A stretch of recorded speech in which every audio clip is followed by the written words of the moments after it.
compartir sus experiencias inspiradoras. Si quiere conocer otros actores que lo pueden acompañar a desarrollar encadenamientos inclusivos en su empresa, lo invitamos a visitar el Marketplace. No olvide que cualquier alianza que surja de este espacio será acompañada por la Fundación Andy. Ahora invitamos al escenario para nuestro panel de empleo inclusivo a Andrés Esteban Chávez de Codensa Emgesa, a Mirta Aide Moreno del SENA, a Joshua Mitrotti, director de la Agencia Colombiana para la Reintegración, a Andrea León, del Departamento para la Prosperidad Social, a Dalida María Villa, de Sodexo, a Laura Ortiz, de Arcos Dorados,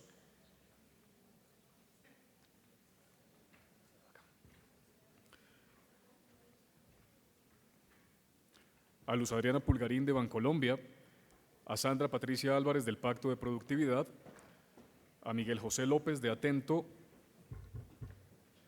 a Sergio Rivas, de Acdivoca, y a nuestro moderador Germán Barragán.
Aló, ¿ahí?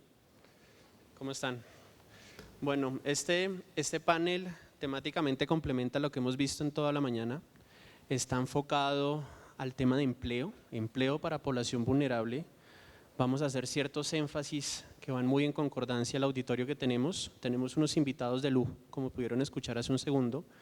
Voy a empezar con una pequeña presentación, 3 diapositivas para contextualizar a qué nos vamos a referir y qué vamos a hacerle énfasis en estas presentaciones y en especial por qué escogimos estos casos.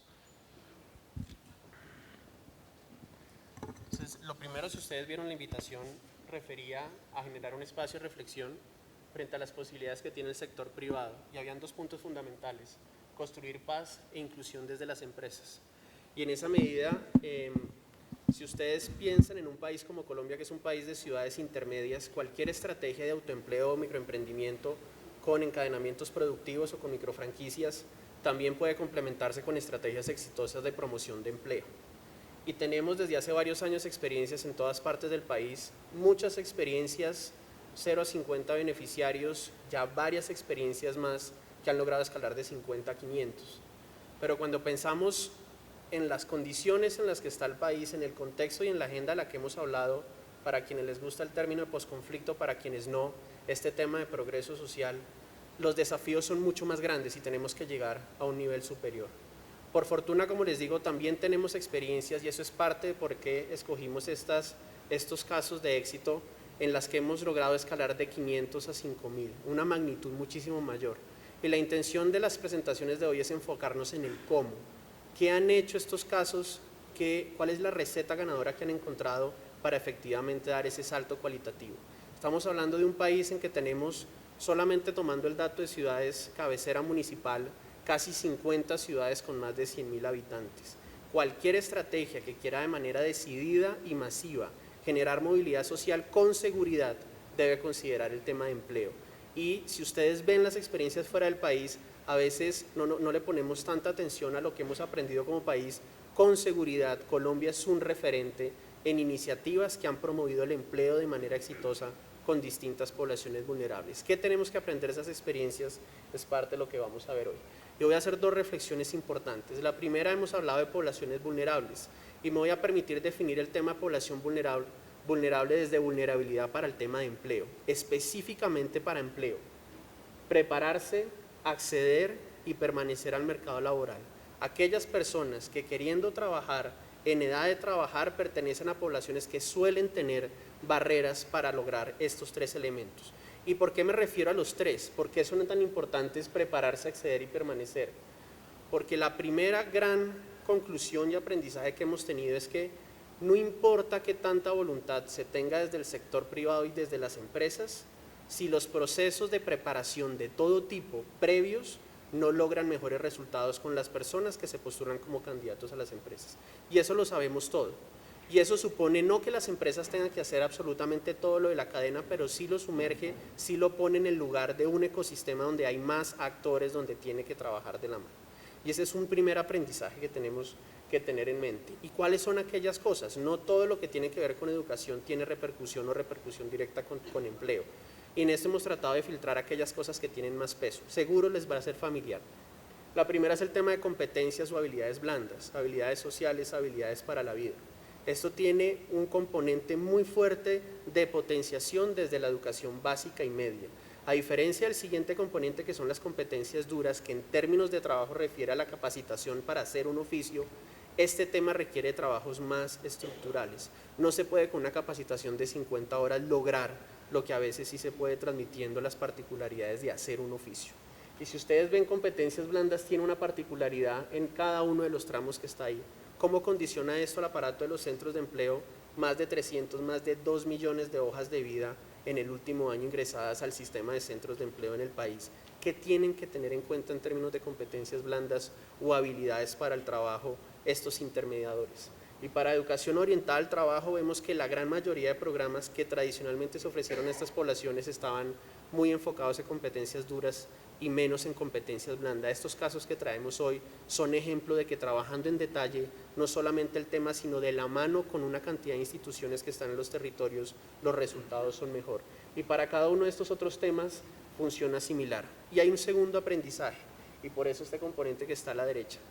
No importa qué tanto adecuemos los procesos de preparación previa de estas personas, si las empresas no tienen las condiciones para recibirlo.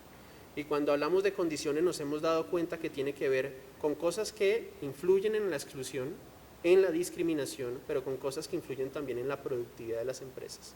Si los procesos de talento humano no incorporan el tema de competencias, vamos a mantener esos niveles de insatisfacción en las personas que llegan a las empresas, de la voz de las empresas, pero también vamos a tener un montón de personas que se chocan contra una pared.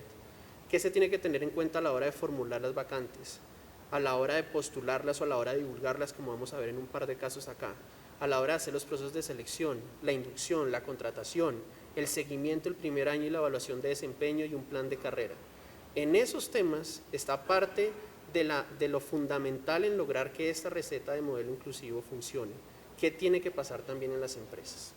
Entonces, tenemos algunos casos que vamos a presentar hoy, dos casos en particular, el del SENA y el de Educando con Energía, que nos van a mostrar dos componentes fundamentales desde habilidades blandas y el tema de orientación y desde competencias duras o formación en un oficio, en el caso del SENA y la formación dual, y 4 experiencias más desde el sector empresarial de la mano con socios expertos en estos temas que muestran que sí podemos dar ese salto cualitativo de 50 a 500, pero también de 500 a 5000 e integrar a los actores institucionales del territorio. No quito más tiempo, vamos con el primer caso.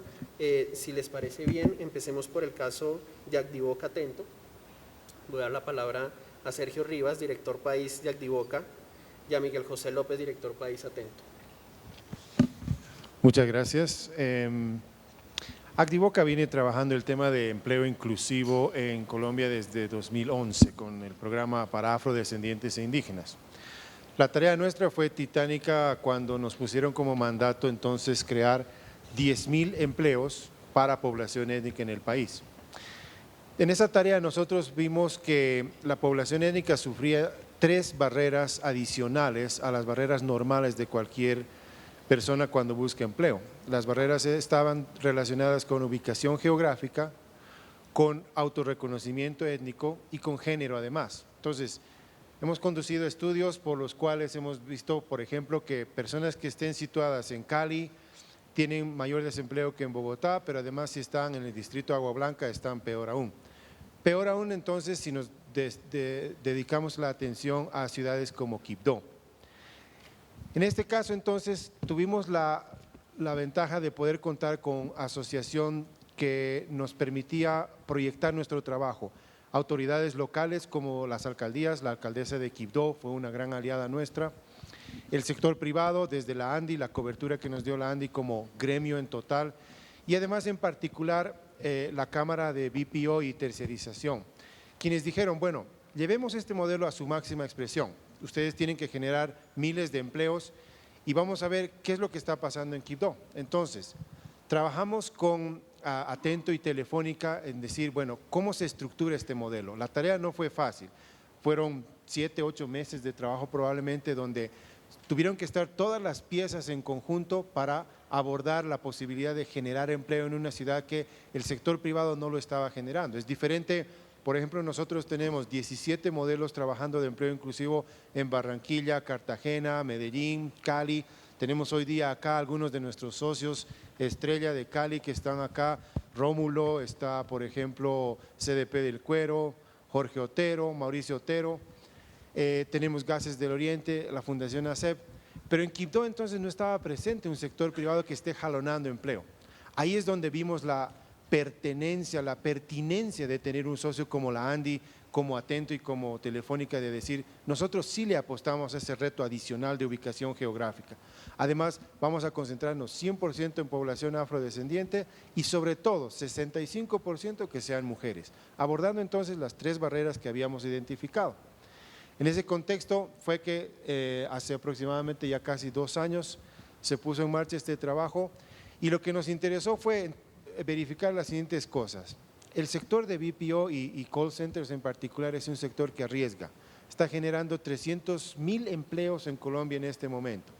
Ha generado 60,000 de ellos solo en los últimos 2 años. Para nosotros una señal clara, es un sector en crecimiento. Es un sector que arriesga porque dice, Quibdó, sí lo hago, tengo la necesidad de clientes. Y además es un sector que nos permitió algo fundamental en el trabajo de empleo inclusivo, lo cual es movilidad ascendente. Los primeros capacitados en Quibdó fueron capacitados por gente que traía la empresa de otro lado y ahora mismo nos va a contar Atento cómo ellos están manejando la operación en este momento. Para Acdivoca, para el programa para afrodescendientes indígenas, fue una experiencia exitosa de un modelo que está funcionando en Colombia, de un modelo que se puede exportar y de un modelo sobre todo que se puede ampliar. El sector privado está creciendo, el sector privado tiene una vocación de inclusión. Tenemos un stand acá afuera donde estamos mostrando ejemplos y estamos además promocionando, queremos tener el reto de generar 1,000 empleos más solamente durante este evento que la ANDI ha generado como First Marketplace. Y quiero dar la palabra a nuestro colega de Atento. Okay, gracias. Muchas gracias por la invitación. Es sabido para todos que Atento como política fundamental está el cuidado de los empleados, no por eso somos una de las 20 compañías multinacionales en el listado de Great Place to Work y hemos sido Great Place to Work en Colombia durante los últimos 3 o 4 años y creemos que ese elemento arranca en la casa, en tener gente contenta trabajando en nuestras compañías, pero fundamentalmente la responsabilidad que tiene una empresa del sector de BPO, que es una empresa generadora, como ya habíamos mencionado, de algo más de 300,000 empleos en Colombia, de cómo hacer que ese proceso de generación de empleo no se dé solo en las grandes ciudades, sino que podamos hacerlos en ciudades distintas, en el caso nuestro como Pereira, como Bucaramanga, pero teníamos esa sensación de que no estábamos haciendo suficiente, nunca es suficiente en cosas que tengan que ver con inclusión y nos encontramos con esta posibilidad de hacer una operación en Quibdó con todas las dificultades que podíamos haber presentado desde el punto de vista de infraestructura, pero creo que el elemento fundamental era que teníamos las ganas de hacerlo y que encontramos un equipo de trabajo con la ANDI, con Andiboca, con USAID, con Telefónica, que hizo que todos esos elementos se pudieran conjugar para que hoy sea una realidad. La operación en Quibdó tiene ya 2 años. Tenemos 80 puestos de trabajo en Quibdó. De hecho, solo para que se den una idea de la dificultad que tiene nuestro departamento del Chocó, somos uno de los empleadores más grandes de la ciudad, si no el más grande. Eso implica la necesidad que tiene este departamento y muchas de nuestras ciudades de que generemos empleo de calidad. Hoy es una operación exitosa. Sí, obviamente todos estos procesos arrancan con queremos hacer algo de inclusión, pero después deben volverse un negocio real. Y hoy tenemos una operación que tiene los mismos estándares que cualquiera de nuestras operaciones de Brasil, de Argentina, de México, de España, en el que hemos demostrado que definitivamente sí se puede hacer negocios donde estemos haciendo inclusión, pero que sean negocios rentables y que podamos mostrarle al mundo que en ciudades como Quibdó se pueden hacer grandes cosas.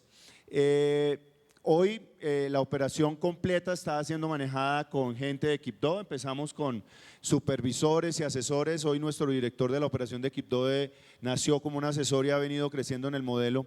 Y obviamente con el apoyo de Telefónica como cliente, un eslabón fundamental para que este proceso se pudiera dar y que hoy tengamos unos niveles de servicio igual o mejores de lo que prestamos en otras ciudades.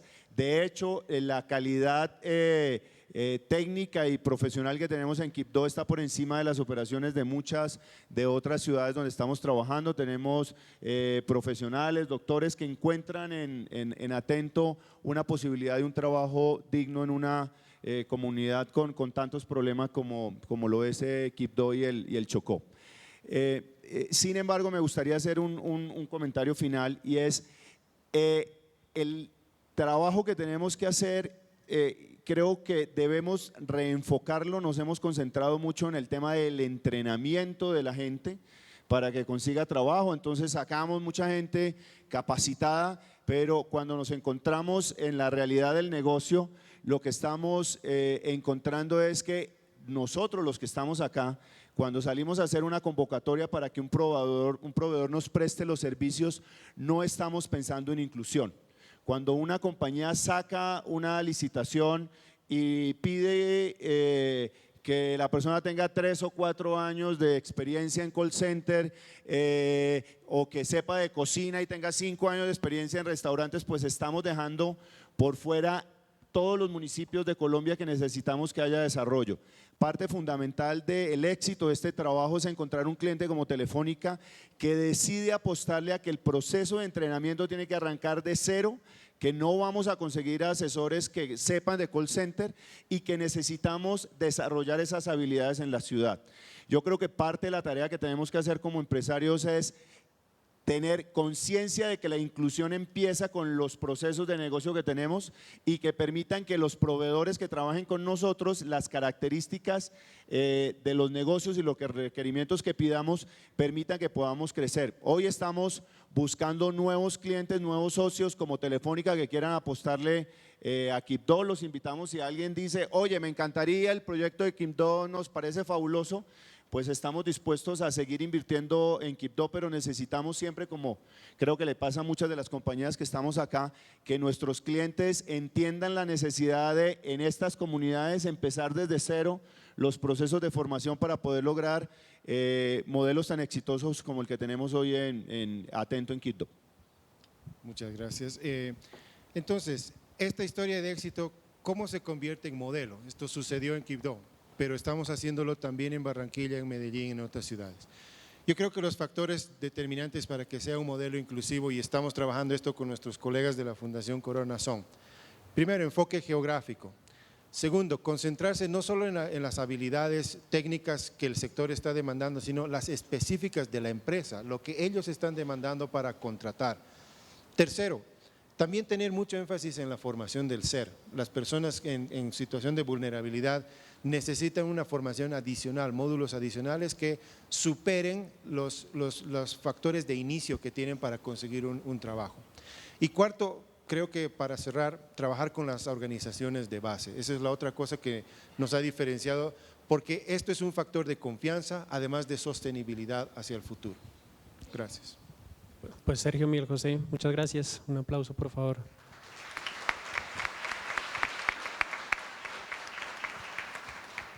Quiero traer a colación un punto adicional. El ejemplo de lo que han hecho en Quibdó, en la alianza público-privada con la alcaldía, y el haber pensado que no solamente en Bogotá, Medellín, Cali, Barranquilla, Cartagena y Soledad, que son las que están cerquita 1 millón o más, sino en las ciudades intermedias se pueden llevar empresas para generar empleo, creo que es un referente que tenemos que tener en cuenta para el resto de ciudades intermedias. Muchas gracias.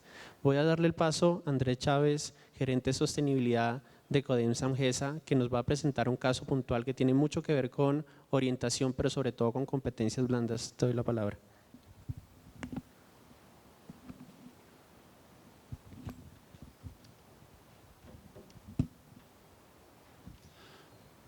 Bueno, buenas tardes a todos, muchas gracias por la invitación. Desde Codensa y Emgesa, Codensa en la distribución de energía y Emgesa en la generación, llevamos ya varios años replanteando hacia dónde debemos dirigir las acciones de responsabilidad social para hacerlas sostenibles. Y dentro de ese ejercicio que estamos haciendo, ¿a cuál apuntamos para el cambio? Tenemos claramente definido que el foco al que queremos llevar todos nuestros programas e iniciativas es la educación. Vamos de manera pues coordinada cerrando otro tipo de intervención y nos estamos concentrando puntualmente en la educación, porque vemos que es la forma para alcanzar el desarrollo, para encontrar realmente un equilibrio social, y es cualquier recurso que se invierta en la educación pues será muy bien recibido y se va a revertir muy bien a todo tipo de nivel. En ese gráfico que vemos aquí, en ese casi círculo, nosotros hemos construido lo que llamamos el ciclo de la educación, y es definir o construir programas en cada una de las etapas del ciclo educativo que tienen los jóvenes. Nos concentramos no solo en Bogotá, sino estamos en Bogotá, Cundinamarca, el Huila, Bolívar y en la zona del Huila, donde tenemos las operaciones de nuestras compañías. Y hemos querido enfocar nuestras intervenciones, primero que todo, en fortalecimiento en el punto de vista de educación, en fortalecimiento de las capacidades de los maestros, de los docentes, que son los que primero tienen que estar encadenando, dirigiendo la actividad de formación y de educación. Entonces trabajamos para fortalecer sus habilidades y los programas y metodologías que trabajan con los alumnos. Después, siguiendo, tenemos incorporar el foco de la innovación. Consideramos que es necesario, que es un principio que tienen que tener incluidos o llevar todos los programas educativos. Tercero, estamos formando los jóvenes en algo que pues mencionaba hace un momento y que es el foco de esta intervención, lo que son las habilidades para la vida, la formación en competencias blandas, y finalmente entramos a intervenir lo que es la infraestructura, y no es otra cosa que facilitar que los jóvenes, los niños puedan desarrollar su actividad de educación de una manera segura, confiable, en buenas instalaciones y con los equipos y herramientas necesarias. En cada uno de estos, si miramos el de arriba, pues encontramos lo que es apoyo a infraestructura básica, donde en distintas partes del país pues mejoramos todo lo que son las instalaciones físicas, porque se encuentran realmente en zonas en las que el estado de las instalaciones donde los niños hoy en día estudian pues son terribles, en algunos en carpas, otros sin ventilación, otros sin puerta, otros sin ventana. Entonces garantizamos que las instalaciones estén bien. Siguiendo en el ciclo de la parte primaria, que es la que está en verde, entonces intervenimos ya directamente sobre el modelo de ejecución de los proyectos y los programas educativos.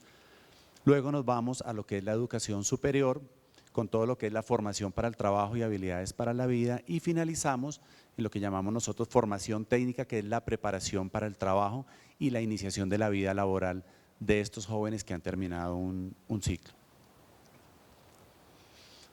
Cuando hablamos de competencias blandas, es lo que también muchas personas llaman habilidades para la vida, competencias socioemocionales, en fin, digamos que es fácil de irnos a una definición, pero cuando lo vemos desde el punto de vista de por qué escogimos nosotros trabajar esto, es porque nos damos cuenta que los jóvenes hoy en día no se les prepara para enfrentarse a la realidad laboral, a un relacionamiento, a cómo desempeñarse y llevar a cabo una labor más allá de lo que la academia les puede enseñar, ya sea en cualquiera de sus niveles, ya del colegio o de la universidad, pero es prepararlos para el relacionamiento, el desenvolvimiento. Y tenemos aquí, marcamos 5 que consideramos que son muy relevantes, que primero que todo la comunicación, un elemento clave que tienen que tener los estudiantes y los jóvenes que se van a enfrentar o que van a asumir el reto de la vida laboral en cualquiera de los campos que lo asuman, todo lo que es el comportamiento asertivo, la negociación, el liderazgo, la resolución de los conflictos y finalmente, que debe ser transversal a cada uno de los momentos, la innovación, que otra vez reiteramos que es importantísimo y que esté en cada uno de los proyectos y acciones que se defina. Ante la pregunta de cómo vincular las habilidades blandas con el empleo inclusivo, recordaba que hace unos 2 meses estuvimos en un foro de habilidades para la vida en que compartimos con Compensar, con la Secretaría Distrital de Educación y con la Fundación Corona, que hace un rato vi a Ángela. Alguien hizo un comentario que nos dejó a todos como marcados y decía: nos contratan por lo que sabemos y nos despiden por lo que somos. Al final, todo el auditorio guardó silencio y después la gente empezó a decir: tiene toda la razón. Es una caracterización en la que debemos hacer énfasis, porque los trabajadores o las personas, ya sea que estén iniciando o saliendo adelante en su proceso educativo, laboral, tienen que desarrollar unas habilidades y unas competencias que les permitan moverse y desempeñarse mucho más allá de lo técnico, y es cómo relacionarse, cómo trabajar, cómo asumir ese reto. Y basado en eso y en este tipo de identificación que hicimos, concentrados en la línea de la educación, dijimos: ¿cómo vamos a intervenir eso? ¿Cómo vamos a trabajar? Lo estamos haciendo bien desde el punto de vista de la infraestructura, las dotaciones, el modelo, pero tenemos que trabajar sobre algo que es muy importante y es el ser, es la persona y esas habilidades que tiene que desarrollar a nivel de las distintas competencias que mencionamos.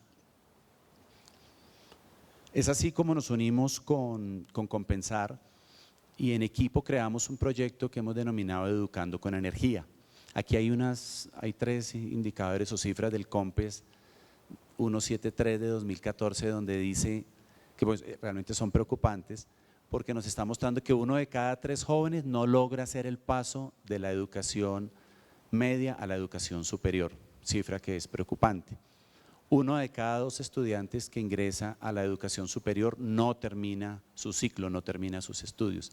Y finalmente, 3 de cada 10 jóvenes no saben qué estudiar, no tienen una motivación hacia qué programa seguir.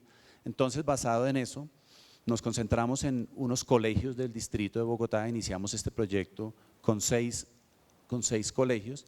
Y básicamente lo que nosotros queremos es aportar a esa transición de 5.000 jóvenes que van a pasar del colegio, no precisamente a la universidad, sino a su etapa productiva, porque muchos de estos ya tienen claro al terminar este proceso que no quieren ir a la universidad, quieren hacer otro tipo de estudio, quieren crear empresa, quieren desarrollar un tipo de proyecto productivo, una asociación. Entonces los tomamos desde 8º grado y los acompañamos hasta 11 en toda la realización del proceso.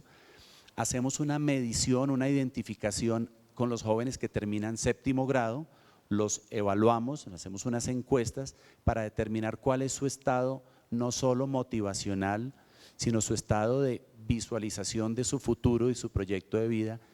Como los tomamos al finalizar 7º, los empezamos a acompañar 8º, 9º, 10º, hasta 11.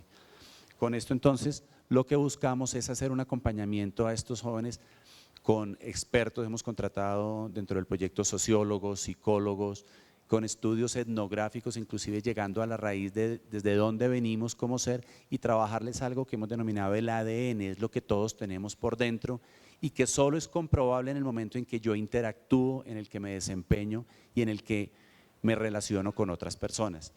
Nos concentramos básicamente en lo que es la orientación vocacional y profesional, la innovación y el desarrollo de las habilidades. Desde el 2013 que iniciamos nuestro proyecto, pues ya hemos llegado a 7.400 jóvenes que hemos tocado, digamos que han pasado por el programa de 8º a 11. Importantísimo, vinculamos a esto a los maestros, son la parte fundamental para nosotros. y trabajamos muchísimo también el maestro que está en las zonas lejanas, en la zona rural, porque hay que actualizarlo, pero puntualmente acá, y vinculamos a los maestros y trabajamos con los padres de familia porque son actores importantes dentro del proceso de desarrollo de habilidades para los jóvenes. Cuando les hacemos las entrevistas, uno de los jóvenes que queríamos traer hoy se le presentó un problema por una participación en su colegio y él nos decía, mire, una de las cosas que yo he visto con este programa es que las riñas, por ejemplo, que se presentan en los colegios son porque nosotros mismos permitimos y nadie nos ha dicho que yo no tengo por qué cogerme a golpes con el otro, porque yo me tengo que valorar y yo sé que le puedo hacer daño, me puede hacer daño, me afecto, me hago daño y empiezan a cuestionarse y pensar un poco en ese tema de las habilidades que nosotros queremos desarrollar. Tenemos el testimonio de una maestra que recibió digámoslo así, una confesión de un alumno que dijo, yo ya dejé de pensar en el suicidio como la solución para mis problemas en mi hogar, porque era un muchacho que estudia en un colegio en la zona de Ciudad Bolívar y él ya estaba considerando que su vía, su salida era el suicidio. No tenía el acompañamiento que requería desde su casa, tenía muchos problemas y en el colegio pues estaba enfrentado a situaciones complejas porque lo veían como el raro, el diferente y era porque no tenía cómo expresar. Con estos talleres que nosotros hemos venido haciendo en el proyecto lo que estamos es permitiendo a la gente que se exprese, que desarrolle y que sienta que es importante, que tiene habilidades y que las ponga al servicio de los demás. Una de las competencias fuertes que se trabaja hoy en día es el trabajo en equipo, terminar con la individualidad de los jóvenes en el desarrollo de actividades educativas, porque cuando lleguen al proceso laboral van a entender que la vía para el logro de los objetivos es el trabajo en equipo, es la buena comunicación, es la asertividad al momento de interactuar con otros. Uno de estos nos dio una frase que es muy conocida, decía, mire, la mejor pelea es la que no se tiene, definitivamente. No me engancho ya con los demás, no veo en el profesor un rival, un tipo que me la está montando, como siempre se expresan y dicen, es que a nosotros los profesores nos quieren es fregar, y no, empiezan a convivir de una manera distinta. Dentro de los indicadores hemos encontrado reducción de los conflictos, las riñas a la salida del colegio, y están trabajando fuertemente en la presentación de proyectos orientados a la innovación de cómo mejorar el modelo educativo y los programas en sus colegios. Ese a nivel pues, general es el resumen del programa Educando con Energía, además de otros que tenemos de generación de empleo y fortalecimiento de las oportunidades para el clúster de la energía, sector al que pertenecemos, porque al final es una de las responsabilidades que tenemos que tener como empresas y es facilitar a los jóvenes que conozcan el mundo laboral, recibir por medio de becas o de programas que nosotros no les financiamos, sino les patrocinamos para que el día de mañana recojamos los mejores talentos y entren a formar parte pues, de la planta de nuestras compañías. Andrés, muchas gracias. Este tema de competencias o habilidades blandas cada vez es menos anecdótico y cada vez se sofistica más. Creo que hemos aprendido mucho como país. Cuando uno hacía las evaluaciones hace unos años sobre la experiencia laboral de poblaciones vulnerables, un estudio en particular que estoy recordando, no solamente un porcentaje grande de esa población nunca había trabajado y de los que habían trabajado en ese momento puntual no lo estaban, sino que además de sus experiencias laborales que nos remitían, la gran mayoría eran de corto plazo. ¿Qué pasaba para que la empresa abriendo las puertas y la persona logrando llegar fueran experiencias de corto plazo? Y muchos programas durante muchos años intentaron estrategias que no tuvieron buenos resultados. La mayoría eran experiencias de menos de 6 meses y muchas de ellas eran cuestiones de semanas. Y cuando fuimos a indagar en las empresas cuáles eran las razones, no era porque no pudieran desempeñar el oficio, eran temas relacionados con competencias blandas. Por eso este tipo de esquemas son tan importantes, con una particularidad adicional. No ha tratado de suplir, sino que ha aprendido con entidades educativas para que las entidades educativas hagan mejor la potenciación de competencias blandas y el tema de orientación. Porque cuando pensamos en la magnitud de lo que necesita este país, no solo con programas paralelos, sino de la mano con la oferta institucional, es que podemos lograr los resultados. Qué bueno sería que cada candidato que llega hoy a las empresas, que en sus empresas fueran personas que hubieran pasado por un programa como este. Muchas gracias, Andrés. Voy a seguir, les voy a pedir con el tiempo que estemos muy atentos para que alcancemos. A Mirta Moreno del SENA nos va a hablar de su experiencia y la experiencia del SENA en el tema de formación dual, que creo que es tremendamente importante. Ok, mil gracias, buenas tardes. Gracias por darnos este espacio. Realmente para nosotros como SENA, Institución de Entidad de Formación para el Trabajo, es clave poder estar aquí y contarles las diferentes experiencias y los diferentes programas que tiene el SENA para atender a todas las poblaciones que tiene este país. O sea, el SENA en su eslogan es el SENA, la entidad más querida por todos los colombianos. Estamos presentes en todo el país, en las regiones más recónditas hay algo, un punto, un logo del SENA, porque en algunas partes del país es la única entidad que logra llegar. Con respecto a este escenario del empleo inclusivo y escuchando a mis dos antecesores, pues realmente es lo que el SENA está haciendo. El SENA ha venido trabajando formación a la medida, es poder siempre estar cerca al empresario, realmente conocer la necesidad que tienen sus cargos al interior de la compañía y poder formar estas poblaciones que llegan con las condiciones que ustedes esperan. Desde el 2013 venimos retomando lo que es la formación dual. ¿Y qué es lo que queremos hacer con esta formación dual?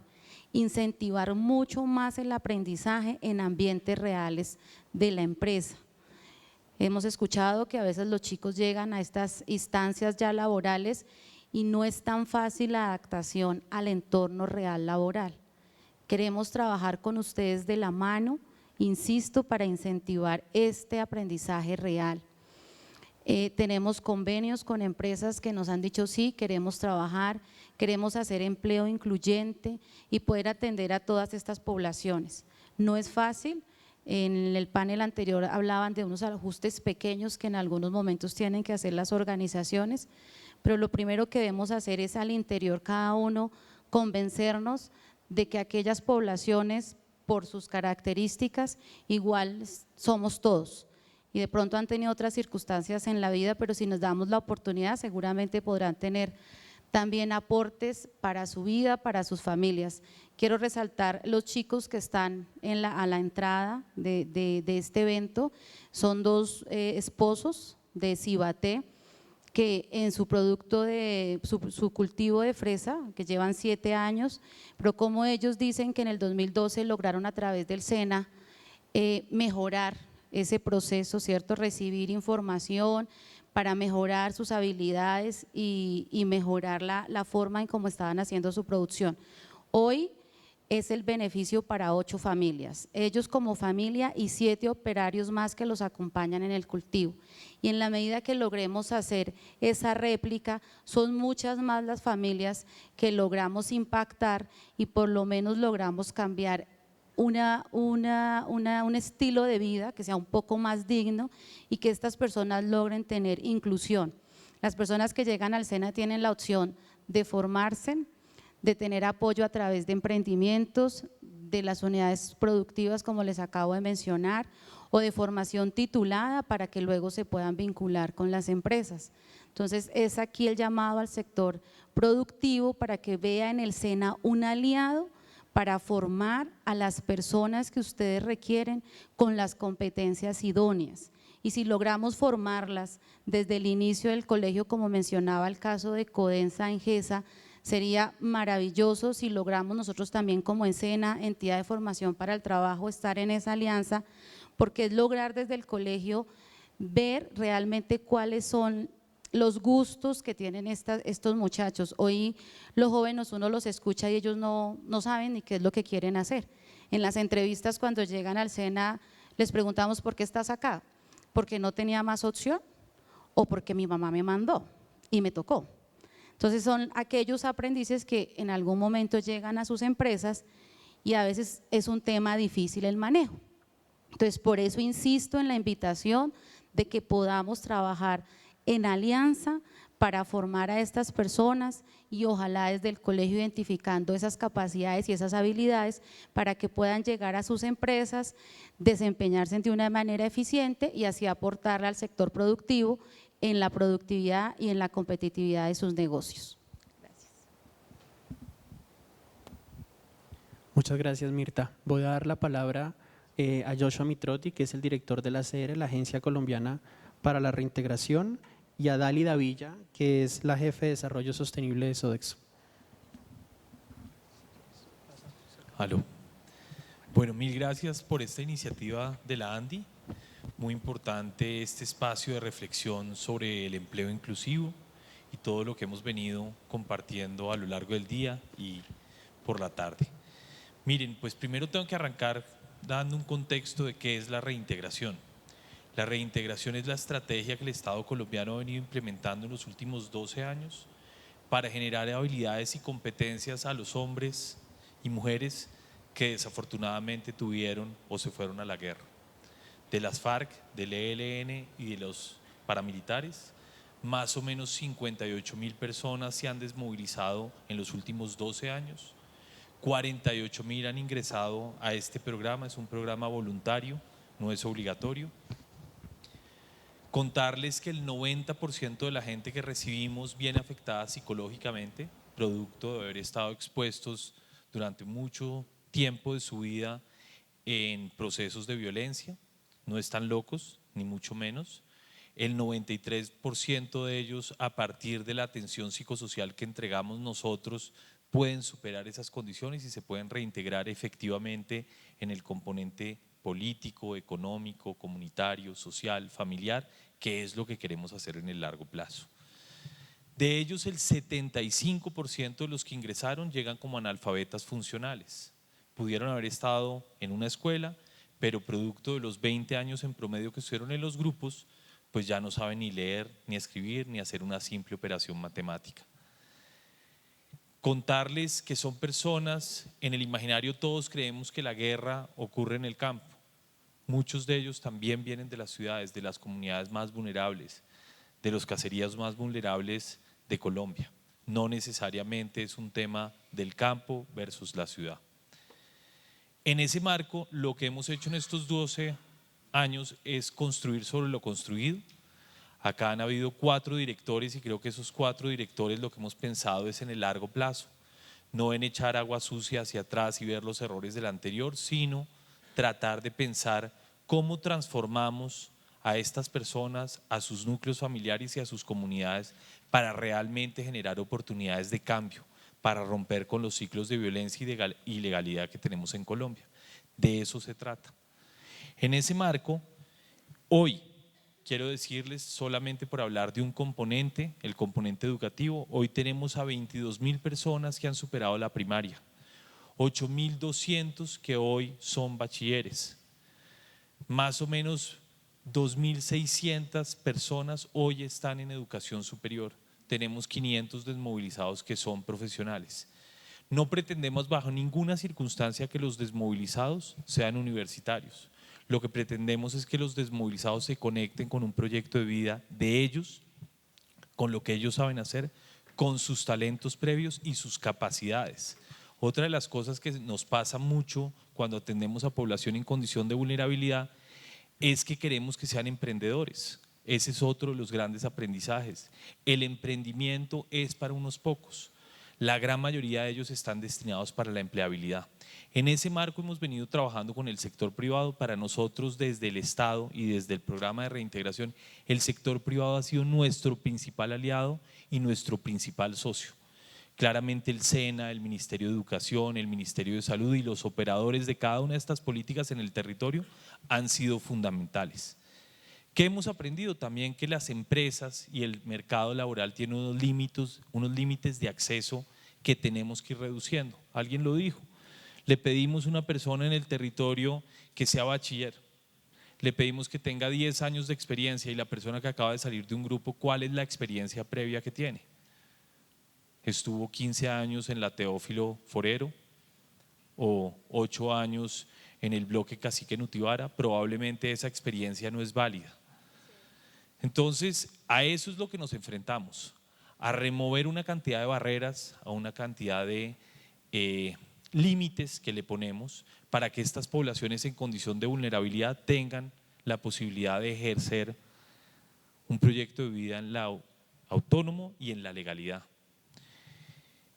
Trabajamos desde los territorios, estamos presentes en 3/4 partes del territorio nacional, en los 32 departamentos.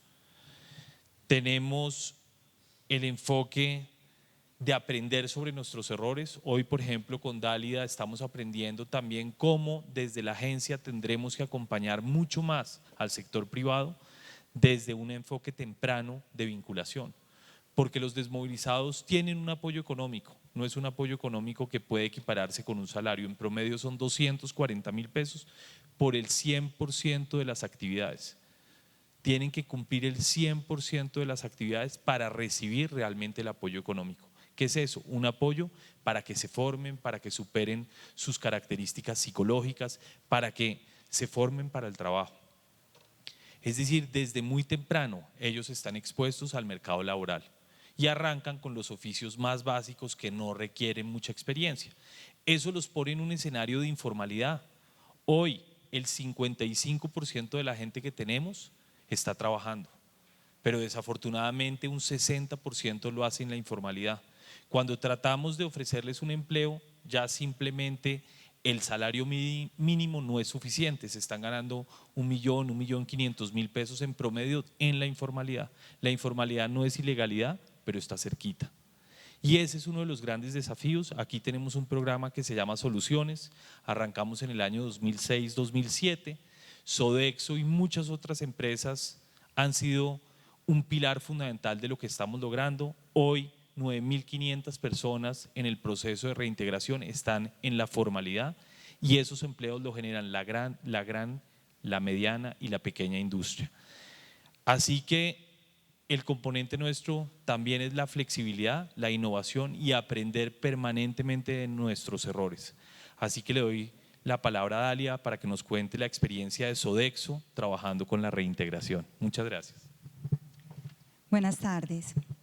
Bueno, a mí me encanta cuando empezamos a hablar este tema, cómo las rodillas se empiezan a mover y cómo las caras entre sí se empiezan a mirar.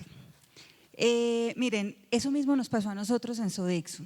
Como decía Joshua, nosotros empezamos hace, en el 2006, 9 años y algo, y no fue un tema fácil. Además que fue un tema que lo empezamos cuando nadie más lo estaba haciendo y cuando estaba recién todo el tema a flor de piel y de sensibilidad del país de las primeras desmovilizaciones en Colombia, que fueron en Medellín. Entonces nosotros comenzamos a trabajar allá. Acá hay algo muy importante y es que Sodexo no empieza porque sí, en realidad detrás de nosotros, nosotros somos la cara visible, pero detrás de nosotros hay un grupo de empresas muy importantes que son las que nos apoyan en este proceso, que sin ellas, porque son nuestros clientes, no lo hubiéramos podido hacer, porque cuando nosotros conformamos el programa Soluciones, así se llama al interior de Sodexo, que hace parte de una de las estrategias o es en realidad el niño mimado de Sodexo, es una de las estrategias de desarrollo sostenible y de responsabilidad social de la compañía. Al hacerlo con este grupo de empresas, ellas nos autorizan a tener esta población. Nosotros empezamos con población desmovilizada, colectiva, luego individual. Eso fue un boom impresionante porque cómo van a tener ultraderecha, ultraizquierda y qué pueden hacer, se van un montón de imaginarios y resulta que eso no pasa. Resulta que cada ejercicio que nosotros hicimos de incluir y de abrirnos, es decir, de tratar de abrirnos a la diversidad, era un ejemplo de vida para cada una de estas personas que estaban ahí. Y mayor aún cuando hacemos el ejercicio, y hace más o menos 4 años, integramos a este grupo víctimas del conflicto armado. Entonces, el programa Soluciones va de la mano con estas 3 poblaciones, desmovilizados colectivos o reintegrados colectivos, individuales y víctimas del conflicto. Cuando Sodexo llega a conformar este grupo y como nosotros somos de cara al cliente y le damos una respuesta al cliente y nuestra gente está en el cliente, nos dimos cuenta de que lo primero que teníamos que hacer es darle confianza al cliente frente a este tema, pero de fondo lo que teníamos que hacer nosotros era confiar en que esto podía ser posible. Cuando nosotros empezamos a trabajar, nos dimos cuenta de que con lo que teníamos no íbamos a poder tener estas personas contratadas en Sodexo, que finalmente nos tocaba flexibilizar las políticas que teníamos de contratación. Miren, algo tan sencillo como esto. Cuando la mayoría de las empresas hacemos estudios de seguridad para que las personas puedan llegar, unos muy básicos, otros un poco más formales o más estrictos dependiendo del cargo. En Sodexo también hacemos los estudios de seguridad, incluso son estudios pactados con nuestros clientes. ¿Qué hacemos nosotros? Este estudio de seguridad lo tenemos en cuenta, pero no es un índice de criterio para que la persona salga descartada de Sodexo. Porque es que sabemos de dónde vienen, porque es que sabemos cuál es la naturaleza de su proceso y de esas competencias blandas que hablaban por acá. Yo decía, esa palabra está muy bonita, yo la verdad nunca la había utilizado, pero la he escuchado mucho, se las tengo que contar a los muchachos y les voy a decir, miren, aquí lo que nosotros estamos trabajando son competencias blandas. Yo la he escuchado mucho, pero con ellos en realidad, porque hacemos todo un proceso de acompañamiento y seguimiento que es nuestro fuerte, es lo que más trabajamos. Ese estudio de seguridad, yo me voy desorganizando en el tema, pero yo vuelvo, no se preocupen. Ese estudio de seguridad no sale no apto, claro. Es desmovilizado. Me lo envían a mí y se ponen todos los de relaciones laborales, se ponen peliparados, no pasó, salió, no. Tener nosotros una persona que llegue ahí a firmar un contrato es un tesoro. Es un tesoro, porque ha pasado por todo esto que Joshua ya les comentó, todo este proceso que viene con la ACR y el proceso que hace con nosotros en selección. Entramos a analizar ese estudio de seguridad, ¿por qué? ¿Es porque es desmovilizado? No, no importa. Ah, no, es que hace 2 años delinquió y tiene un llamado de fiscalía. Pues no sé. Todo depende y todo lo analizamos. El éxito de este proceso, porque en realidad ha sido un éxito poder tener a un grupo de 100 personas hoy trabajando en Sodexo, trabajando con nuestros clientes que van creciendo, que han empezado como auxiliares generales y que luego van creciendo y ahora tenemos coordinadores, es decir, personas que tienen personal a cargo y que son responsables de que su labor se cumpla, de que el cliente se sienta satisfecho, pero sobre todo que esa persona que esté ahí esté feliz en lo que esté haciendo. Todo ese proceso se logra con todo el acompañamiento que se hace, pero sobre todo, y vuelvo al principio, confiando. Mire, a nosotros no nos quedó otra más que confiar, más que arriesgarnos a que podía ser posible, a que este grupo de personas que en un momento tomaron una decisión para desmovilizarse, que pasan por toda la ACR, que ellos los filtran, porque finalmente los filtran para poder llegar a estas compañías, puedan llegar de una manera que lleguen a quedarse, no para irse. Yo le decía ahora a Joshua que nosotros nos sentimos muy orgullosos de que el grupo de personas que firmaron contrato en abril del 2006, abril, mayo y junio, firmaron 10 personas y hoy hay 8 y siguen trabajando con nosotros. Para mí ese es el verdadero impacto que debemos las empresas, todo el sector privado, pensar cuando hablamos de empleabilidad a esta población. Es sostenible en el tiempo y lo que impacta la calidad de vida de una persona, de su familia y finalmente de su entorno. Una de las grandes conclusiones que ha podido llegar Sodexo con todo el tema del programa Soluciones es que no hay nada escrito y que cada caso es particular y cada caso lo analizamos, lo acompañamos y le hacemos el seguimiento bajo las mismas normas y criterios que tiene la compañía como tal, de contrato, de proceso disciplinario, de terminación de contrato, de todas las garantías de pertenecer al fondo de empleados, de recibir su caja de compensación. Los niños de nuestros colaboradores son felices recibiendo lo que estos papás o estas mamás les dan, porque tenemos mujeres y hombres.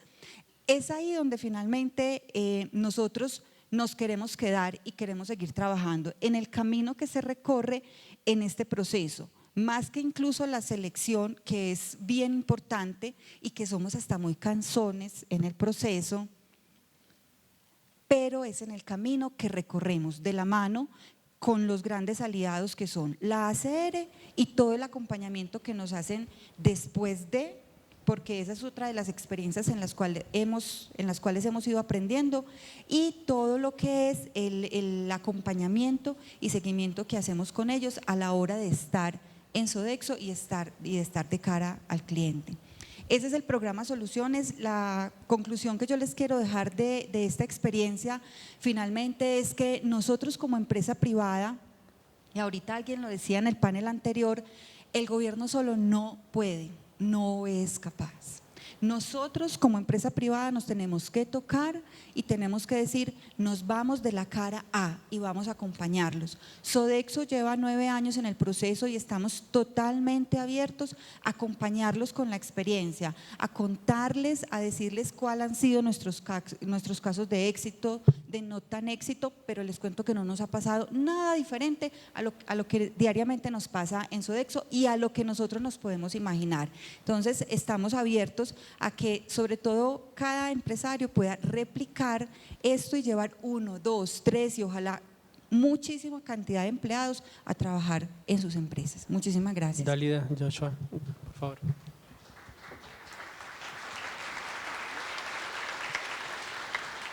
Yo creo que Dálida se merece ese aplauso, nos ha enseñado muchísimo a dar oportunidad y ha educado muchísimo también a nuestros participantes del proceso de reintegración, pero más importante a Sodexo. Y hoy Sodexo es un aliado fundamental del proceso de reintegración. Muchas gracias. Muchas gracias. Si uno escogiera de los distintos temas para los cuales la ACR es un referente, con seguridad el esquema que tiene de seguimiento y acompañamiento a los empresarios es un punto muy importante, y creo que eso es parte del éxito del caso que nos acaban de mostrar, y que la empresa tomó una decisión y fue a ajustar sus procesos sobre productividad.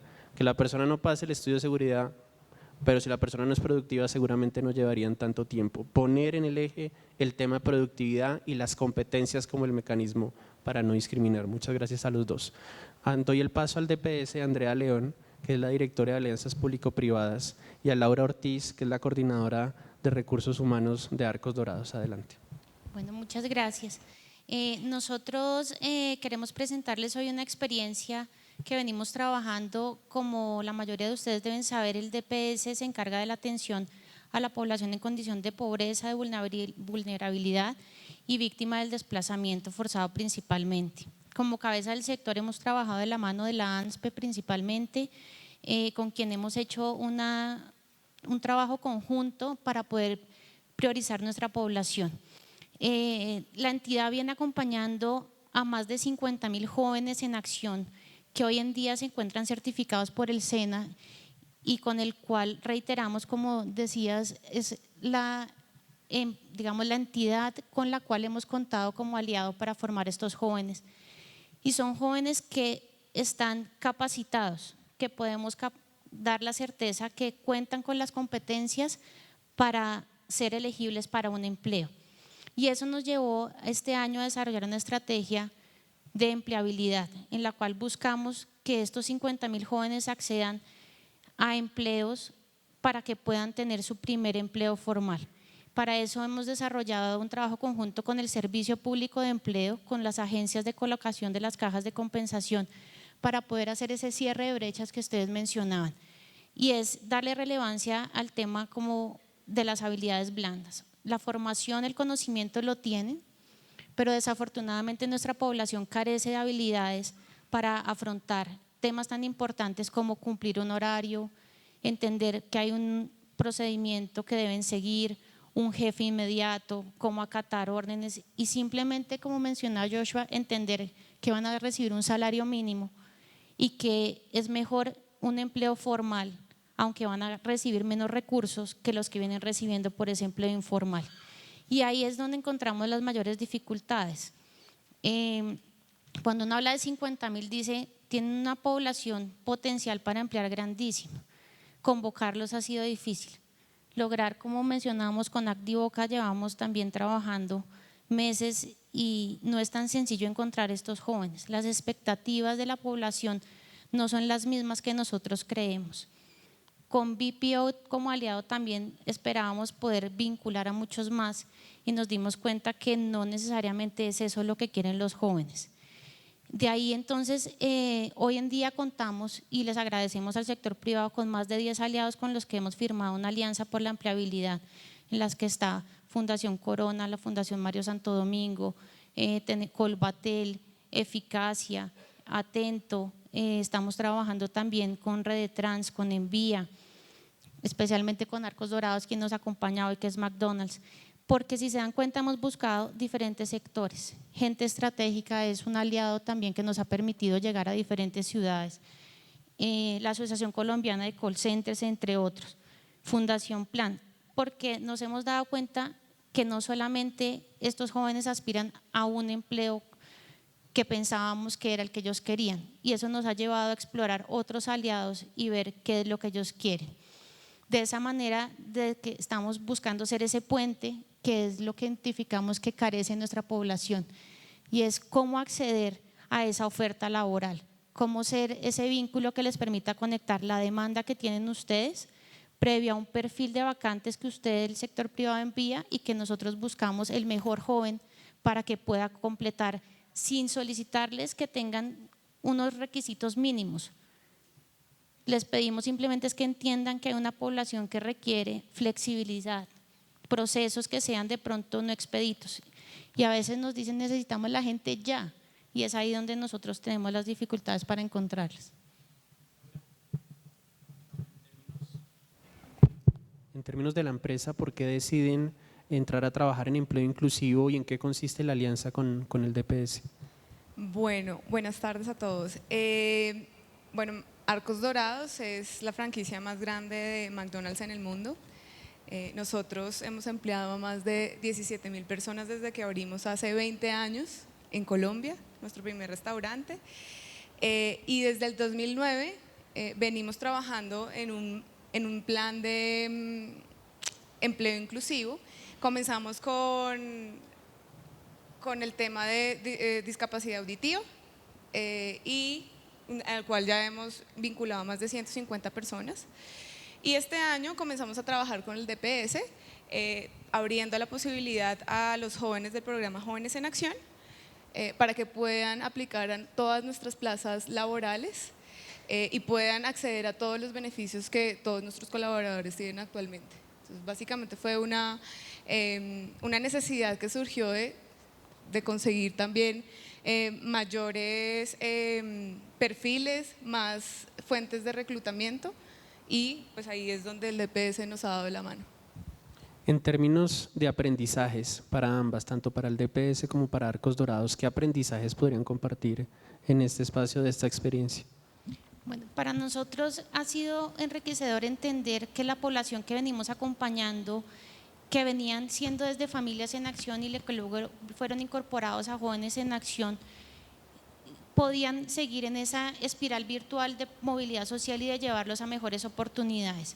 ¿Qué hemos aprendido? Uno, que para poder colocar a una persona tenemos que convocar alrededor de 50, que es una población que tiene una movilidad muy alta, que los datos de contacto que tenemos nosotros de hace 5 meses no son los mismos, que desafortunadamente el número celular para los jóvenes se cambia como el saco. Entonces, había un celular que teníamos, ya hoy no los encontramos, que hemos tenido que hacer convocatorias masivas, pero especialmente queremos es que el privado enamore a estos jóvenes para que se vinculen a su trabajo. Y es ahí donde hemos desarrollado un esquema de trabajo en la medida en que el privado nos envía un perfil de vacantes, nosotros buscamos quién cumple las características que el privado necesita y juntos hacemos un taller de sensibilización. Para nosotros es muy importante que el privado sepa quiénes son estos jóvenes, qué características tienen, y quiero ahí hacerles de verdad una cuña muy grande. Creo que a todos nos pasa, hay mucho temor por contratar a esta población. La gente siente que porque es personas en condición de pobreza, puede que entonces me van a robar, puede que entonces sean groseros, puede que no lleguen, y hemos tenido unos resultados muy diferentes en el que el privado ha entendido que son personas que tienen mayor compromiso, que se vinculan de una manera en que, como les digo, hemos logrado que se enamoren de su trabajo y los índices de rotación sean menores.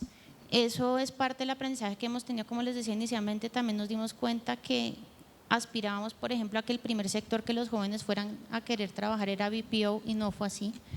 Las expectativas de estos jóvenes, lo cual nos alegra, son más altas, quieren tener empleos en los que ganen más, quieren tener mejores oportunidades y quieren cambiar sus realidades.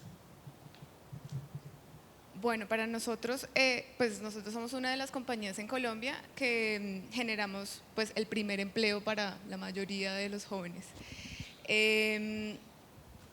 Lo más retador que hemos tenido es pues acortar esos procesos de selección, ya que pues al ser población vulnerable muchas veces no cuentan con, o no queremos hacerlos incurrir en gastos adicionales por desplazamiento, porque esos procesos son muy largos, porque entonces nos hemos asumido con ese reto con el DPS. Nosotros enamoramos a todos los candidatos, hemos tenido muy buenos resultados. Hemos convocado más de 130 personas y actualmente contamos con 50 personas vinculadas que se encuentran activas en este momento trabajando en nuestros restaurantes a la disposición para atenderlos a todos ustedes. Entonces ha sido bastante bueno y estamos muy felices con esta alianza. Bueno, ¿algo para concluir? Finalmente queremos contarles que hoy contamos con más de 500 empleos generados tanto en Bogotá principalmente como en Cali y en Medellín. Vamos a iniciar trabajos también con el Grupo Éxito. Esperamos de verdad, tenemos un stand en el que queremos que nos acompañen y conozcan la ruta también, y la invitación es a que nos ayuden a cerrar las brechas, a que nos ayuden a generar equidad. La equidad es darle a estas personas simplemente oportunidades, creo que es el trabajo que tenemos hoy todos por hacer, y simplemente, como les decía, invitarlos nuevamente a que confíen y que crean en esta población.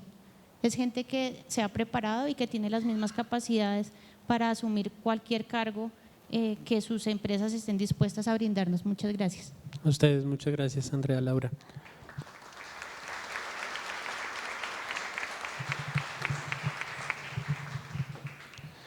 Por último, tenemos el caso de Pacto de Productividad y Bancolombia. Voy a darle la palabra a Luz Adriana Pulgarín, gerente de Atracción y Desarrollo de Talento de Bancolombia, y a Sandra Álvarez, que es la coordinadora de Intermediación y Empleo de Pacto de Productividad. Gracias, buenas tardes. Yo empezaré por contarles un poco lo que es el programa Pacto de Productividad. El programa Pacto de Productividad inició desde el 2009. Llevamos trabajando todos estos años por diseñar un modelo de inclusión laboral de personas con discapacidad para el país. No porque el tema fuera nuevo, no porque nosotros lo hubiésemos inventado. Sin embargo, el tema no estaba lo más estandarizado posible, había muchas iniciativas dispersas, muchos esfuerzos dispersos que hacían que el impacto realmente en la población no fuera el esperado. Contamos también con una nómina de lujo. Nosotros tenemos una alianza público-privada con el Banco Interamericano de Desarrollo, con la Fundación Corona, con la Fundación Saldarriaga Concha, con la APC, con el SENA y con el Ministerio de Trabajo. Si ustedes se dan cuenta, son entidades que son todas del sector productivo, no estamos en línea con el Ministerio de Salud, porque esto no es un tema de salud, no es un tema de enfermedad, es un tema de productividad, de personas que pueden y que quieren trabajar. Y contamos con otros 4 socios importantes, que son las cajas de compensación en las ciudades de Bogotá, Cali, Medellín y Pereira. Bogotá CAFAM, en Cali Confandi, Confamiliar Pereira y en Confenalco Antioquia. E igualmente tenemos unos aliados del sector empresarial que son la ANDI, Confecámaras, ACOPI y la Red Pacto Global. El propósito del programa, como se los decía, era poder diseñar un modelo de inclusión laboral para el país que se convirtiese en un dinamizador, en un catalizador de estos procesos, que los aprendizajes fuesen mucho más rápidos y que definitivamente pudiéramos definir cuáles eran esos estándares, esos lineamientos técnicos que debían seguir todos los actores que tenían y que confluyen en el tema de inclusión laboral. Hicimos toda la transformación, cualificación y hemos venido trabajando de la mano de diferentes actores para que estos procesos cada vez sean más exitosos para los involucrados. Dentro de este modelo de inclusión laboral, los protagonistas son dos. Son las personas con discapacidad, personas que quieren y que pueden ingresar al mercado laboral y empresas que quieren y que pueden también hacer estos procesos.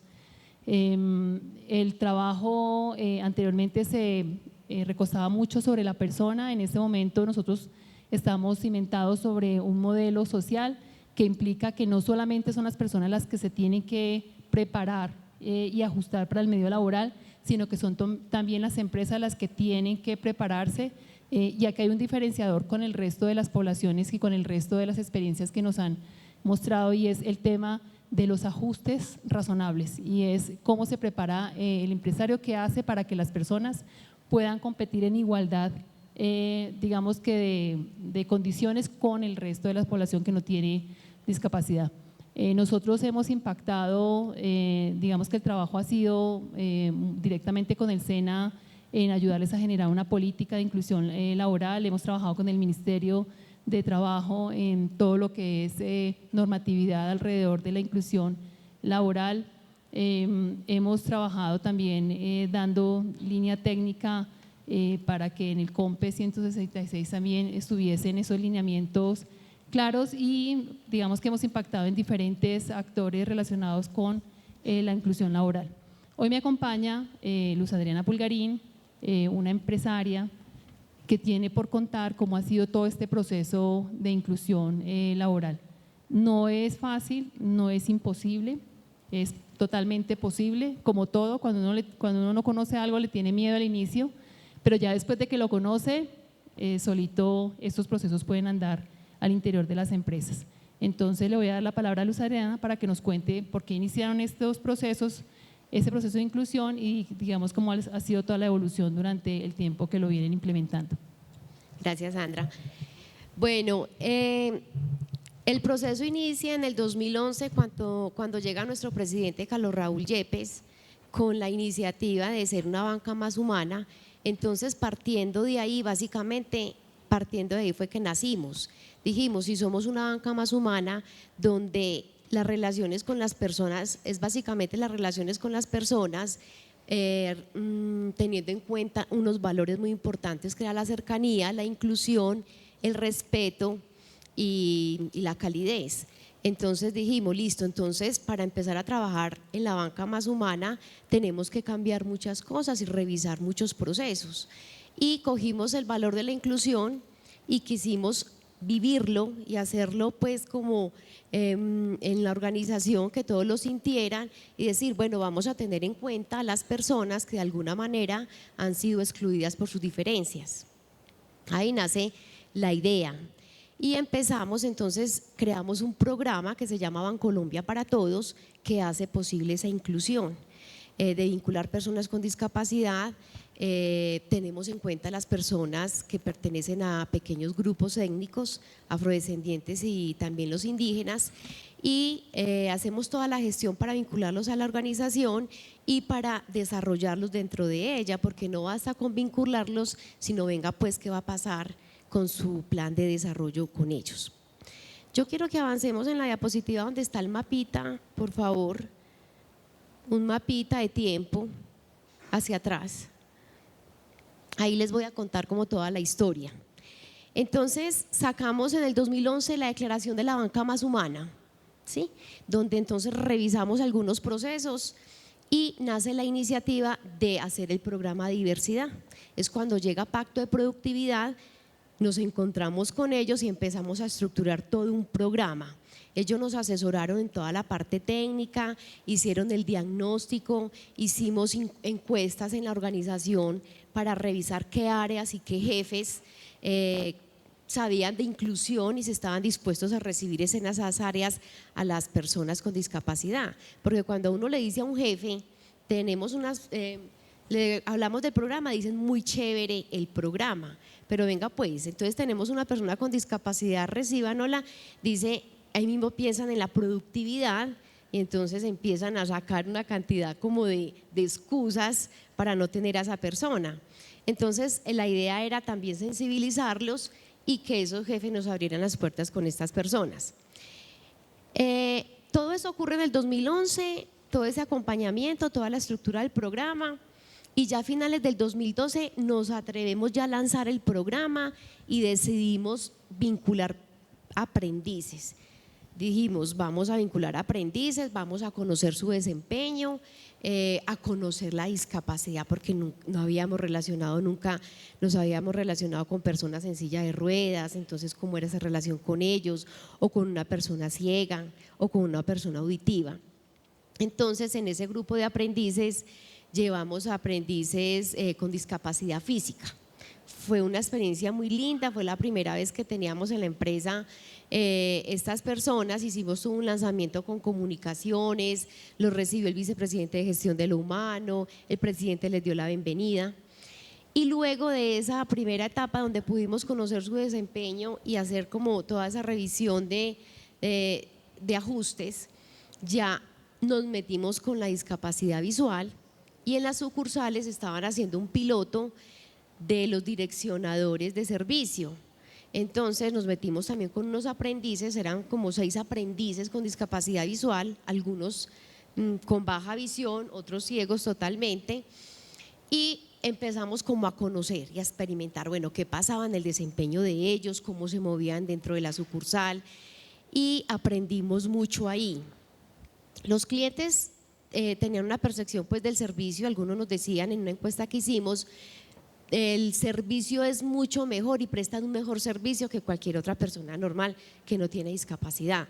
Otras personas decían, increíble, hay veces que llegaban el cliente enojado o a hacer un reclamo, increíble que una persona con discapacidad visual me enseñe a manejar el cajero, me enseñe a cambiar mi clave.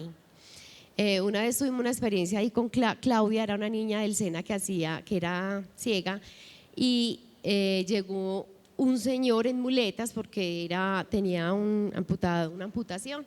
Le dijo, niña, vengo a reclamar un cheque, y ella le dice, bien pueda, pase al fondo, en la oficina 27 le entregan su cheque, era un cheque devuelto, y él le dice, no mija, no me ven muletas, yo cómo me voy a ir por allá. Entonces ella coge su bastón y le dice, ya se lo traigo. Cuando él ve que era ciega, que cogía el bastón y que iba a ir por el cheque, él le dice, no, pues como si es capaz usted de ir por él, yo voy por él más bien. Entonces, cosas así por ese estilo pasaron muchas y que nos generaban reflexión y aprendizaje de clientes que llegaban enojados, que en Ibagué tenemos, por ejemplo, un niño en un triciclo, porque él construyó ese triciclo porque quería estudiar. Él se moviliza en ese triciclo, lo llevamos para una sucursal que definitivamente pudiera montar en triciclo todo el tiempo, o sea, eran unos salones amplios, y una vez fue un cliente a hacer un reclamo y cuando lo atiende él, el cliente baja como su enojo y como él era periodista, más bien pide permiso para hacerle una entrevista. Entonces, todo eso nos ha ayudado a sensibilizar a los clientes y a los mismos colaboradores de saber valorar lo que tenemos. Entonces eso ya fue pues como en el 2014, toda esa experiencia. Y hacemos un panel, nuestro presidente decide hacer un panel muy lindo que se llamó Discapacidad Visual y la inserción en el mundo laboral. Ahí invitamos casi a toda la organización, teníamos 9 personas con discapacidad visual y compartieron las experiencias, sus historias de vida, porque es que otra cosa es conocerlos como personas, que hay detrás de ellos, de la falta de oportunidades que han tenido de poder trabajar en una organización, y este panel nos ayudó mucho también a sensibilizar a muchos colaboradores. Y en el 2015 nos hemos ya fortalecido mucho el programa. ¿Qué hicimos? A Bancolombia han entrado por ahí 60 personas, 60 estudiantes del SENA, de los cuales ya hay vinculados 25. Entre esos 25 tenemos con discapacidad visual, discapacidad física y discapacidad auditiva. Tenemos un auditivo, pero él es una persona que tiene audífonos, entonces no necesitamos de un traductor ni de hacer pues como unos ajustes grandes, porque él habla y oye común y corriente con sus audífonos. Estas personas tienen su evaluación de desempeño, tienen su seguimiento, tienen sus exigencias iguales que cualquier otro colaborador y responden igual, ¿cierto? Entonces eso ha sido pues muy bonito, que las personas que hemos logrado vincular por su desempeño han sobresalido. Y las 211 cuotas cedidas al SENA que les mostramos ahí en el mapa corresponden a otra modalidad de inclusión que hacemos. Son estudiantes del SENA que estudian actividad física, que estudian logística, servicio en hoteles, una cantidad pues como de temas que no tienen que ver directamente con el banco. Entonces lo que nosotros hacemos es cederle las cuotas al SENA. Esto consiste en que nosotros patrocinamos a los muchachos, ellos reciben su plata durante su etapa lectiva, están afiliados a Salud y a ARL, y el SENA les busca las empresas para que hagan la práctica. Esas empresas no tienen que sacar el dinero, Bancolombia les está pagando a los muchachos. Simplemente las empresas ponen esos espacios de aprendizaje y tienen ellos la oportunidad de aprender y de hacer la práctica, y empresas que tienen miedo de meterse con la discapacidad, es un momento oportuno de conocer la discapacidad sin estar como comprometidos con un contrato de una vez, ¿cierto? De ahí han salido cosas muy lindas. Hace poquito, ayer estuve precisamente en Intercobros, donde ya va a terminar un grupo de personas y van a vincular 2 personas ciegas, que la tarea de ellos es hacer monitoreo. Todo el día escuchan llamadas y nos decían ayer, una persona que no tiene discapacidad realiza 60 monitoreos en un día. Estos 2 muchachos, cada uno hace 90 monitoreos diarios y se concentran, entonces los van a vincular. Hemos cedido cuotas en empresas como Gana, El Euro, almacenes de cadena, de personas también auditivas. Finalizando su etapa práctica deciden vincularlos. Entonces para nosotros es mucha también la satisfacción saber que de esa manera también estamos haciendo inclusión y patrocinando a estos estudiantes. En este mapita les quería mostrar pues por el tiempo como toda la historia de nosotros en el tema de inclusión. Perfecto, muchas gracias. Un aplauso por favor para todos. En un segundo va a contar. Uno de los retos que nos queda y que quisimos aprovechar este panel para hablar sobre eso, y con este cierro, es cómo hacemos para coordinar todos estos esfuerzos y estas experticias que están a lo largo del territorio especializadas en ciertas poblaciones. Cómo buscamos trascender esto y llevarlo a una estrategia de país que se sustente sobre las grandes experiencias que existen y que llevamos varios años acumulándolo. La Fundación Andy, Activoca y la Fundación Corona vamos a comenzar un proceso que quisimos contar hoy para convocar a los actores que están acá y a otros actores de construcción de un modelo genérico y de estrategias que nos permitan apalancar de los aprendizajes que existen en tantas iniciativas en el país, elementos que les permitan llevar el cómo a empresarios, el cómo a instituciones en los territorios y el cómo a los arreglos institucionales y autoridades para que en este país podamos avanzar y dar el salto cualitativo de 500 a 5.000 y de 5.000 hacia arriba. Muchas gracias y un aplauso adicional para los invitados.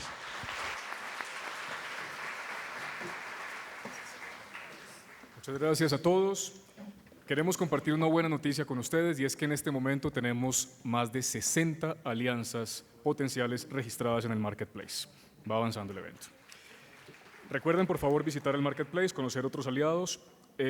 Les pedimos que para la siguiente conferencia reclamen su control a la entrada del salón. Vamos a tener un sistema de votación, es importante que lo tengan, y podemos pasar ahora a tomar el almuerzo. Va a ser en el 4º piso, los ascensores están al frente. Nos vemos de vuelta a las 2:15 de la tarde, por favor, 2:15.